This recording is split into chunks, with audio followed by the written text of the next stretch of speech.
I wanted to ask you something because you're a doctor, right? Yeah. I don't like myself sometimes. Can you help me? Barry, I'm a dentist. Hi, this is Georgia. This is Barry Egan. So what do you do, Barry? I have my own business. We have a non-breakable handle. Let me demonstrate for you. You're married, aren't you? No. Barry, it's your sister.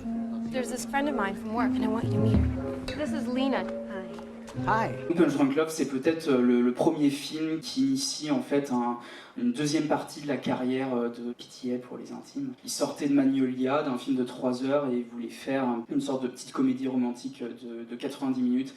Et pourtant, ça va quand même bien au-delà. Parce que justement, il va aller vers quelque chose de beaucoup plus cérébral, on va dire, vers des films qui sont plus complexes en termes de mise en scène, plus épurés en termes de scénario, avec moins de personnages, avec plus d'audace formelle. I'm gonna start a collection of puddings and coupons that can be redeemed for frequent flyer miles. That's insane. Punch Drunk Love est un film qui est vraiment passionnant, qui je pense à très juste titre avait reçu le prix de la mise en scène à Cannes en 2002. Le chef opérateur du film, celui qui fait la lumière, c'est Robert Elswit. On en avait parlé pour Night Call. Et c'est vraiment un très très grand chef opérateur. Vous allez voir, il fait un travail sur les couleurs dans le film qui est absolument passionnant, sur les couleurs pastel. And all at once I knew what I knew it me. I have so much strength in me, you have no idea. The day I died, I wonder why I knew it I have a love in my life. It makes me stronger than anything you can imagine. He needs me, he needs me, he needs me, he needs me. Inherent Vice est également une histoire d'amour. On y parle d'amour dans ce film-là, et en fait, le personnage de Phoenix va se retrouver confronté à différentes situations par amour. En fait, il va se retrouver mêlé à différentes emmerdes, on va dire. It's the tail end of the psychedelic 60s, and paranoia is running the day. If it isn't Charlie Manson, it's the LAPD or the FBI or the mysterious body of something called the Golden Fang. So what's all this now?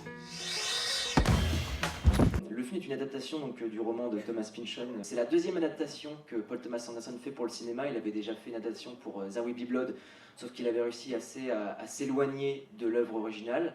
Là, il y reste assez fidèle, il reprend des dialogues entiers du livre, et en fait, il reprend principalement du livre l'enquête policière qui est au cœur du film. Rapidement, l'enquête, vous allez voir, commence à devenir un peu abracadabrante et volontairement un peu confuse. Le personnage, en plus, est un hippie, et du coup, il consomme beaucoup de substances, et on a l'impression de le suivre et finalement de plus rien comprendre. La plus grande différence avec le roman de Pynchon, c'est qu'il a réhabilité les personnages féminins, notamment avec un personnage de narratrice, et donc l'amante de Joaquin Phoenix. This is Doc Sportello. He's a private investigator. Whoa! Are you alright? Am I? Are you? And like a peculiar planet in today's horoscope, in through the door walks Doc's ex-old lady Shasta and those 5 little words. I need your help, Doc. Une grande performance d'acteur. Je pense que vous allez particulièrement apprécier la relation entre Phoenix et Josh Brolin. Finalement, le réalisateur va en fait nous offrir un regard sur l'année 1970. Pas la décennie comme il l'avait fait avec Boogie Nights, qui se finissait en 1980, mais vraiment sur cette année-là qui est un petit peu en entre-deux, une époque forcément pas toujours tendre envers les hippies. La partie touchante du film, c'est qu'il a un regard très très bienveillant en fait envers cette communauté-là. Was that a swastika on that man's face? No, it isn't. That's an ancient Hindu symbol, meaning all is well. Maybe you'll just want to see the movie Inherent Vice.